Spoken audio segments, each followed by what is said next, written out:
ये बात है साल 1914 की, जब एक 8 साल का बच्चा जापान के एक गांव में खेल रहा था। तभी उसने 4 पहियों पर चलती एक मशीन देखी। ये फोर्ड का मॉडल टी था, जिसको देखकर ये बच्चा बहुत ज्यादा हैरान हुआ। यही वो दिन था जब उस 8 साल के बच्चे को गाड़ियों और मैकेनिकल पार्ट से पहली बार लगाव हुआ था। इसका नाम था सुचाइरो होंडा, और किसको मालूम था कि आने वाले वक्त में इसका नाम हमें हर छोटी बड़ी गाड़ी पे देखने को मिलेगा।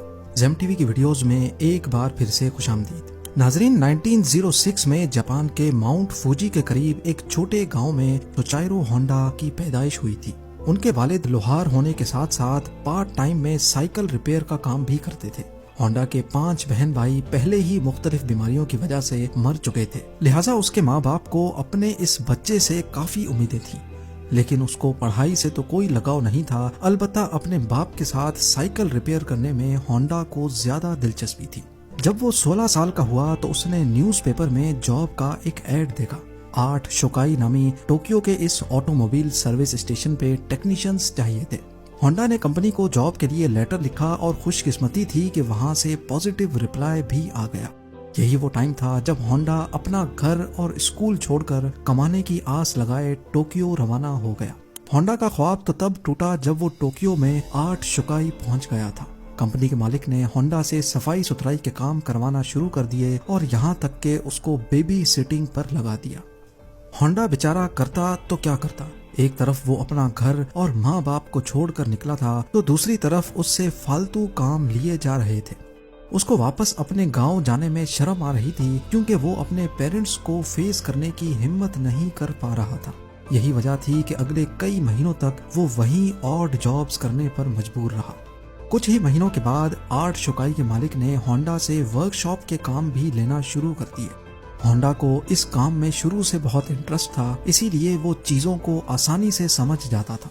चंद महीनों में वो हर तरह की गाड़ी और उनके पार्ट्स के बारे में काफी कुछ जान चुका था। इस दौरान 8 शोकाई ने 2 स्पोर्ट्स कार भी बनाई, जिसमें पहली गाड़ी 8 डैमलर थी और दूसरी कर्टिस।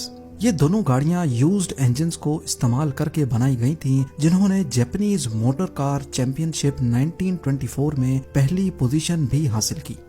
होंडा अभी तक एक अच्छा मैकेनिक था, लेकिन इस रेस में वो ड्राइवर के साथ इंजीनियर के तौर पे बैठा था।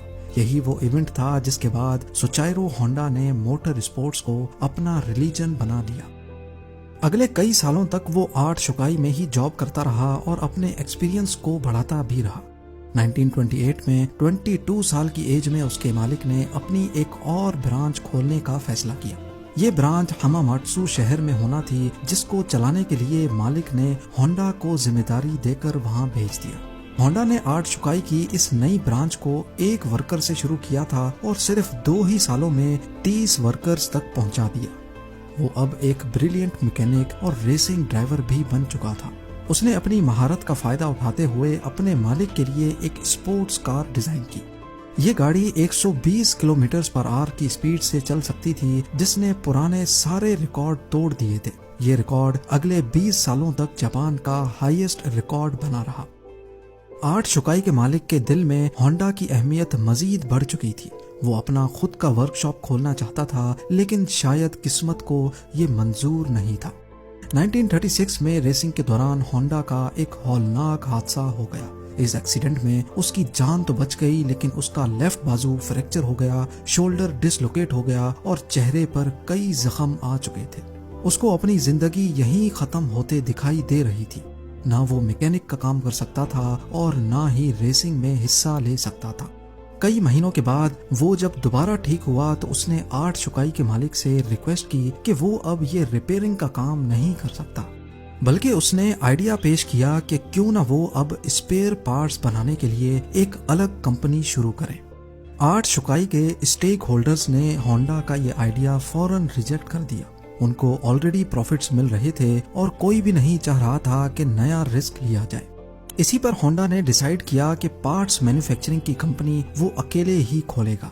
1936 में 30 साल की उम्र में उसने अपने दोस्त के साथ मिलकर टोकाई सेकी हैवी इंडस्ट्री खोली और अपने दोस्त सिचाइरो काटो को उसका प्रेसिडेंट बना दिया। कंपनी तो वो खोल चुके थे, पर होंडा के पास इसको चलाने के लिए कोई इन्वेस्टमेंट नहीं थी।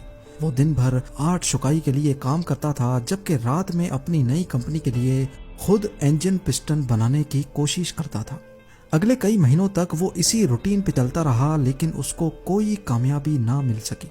उल्टा वो लगातार शिफ्टें लगा लगा कर कमजोर हो चुका था। एक के बाद एक नाकामी उसका रास्ता रोके बैठी थी। तभी उसने मेटलर्जी में महारत हासिल करने के लिए एक यूनिवर्सिटी में एडमिशन ले लिया। 1939 में 3 सालों की लगातार मेहनत करने के बाद वो आखिरकार एक पिस्टन बनाने में कामयाब हो ही गया। अब उसने आर्ट शुकाई से जॉब छोड़ दी और फुल टाइम पिस्टन बनाने में लग गया।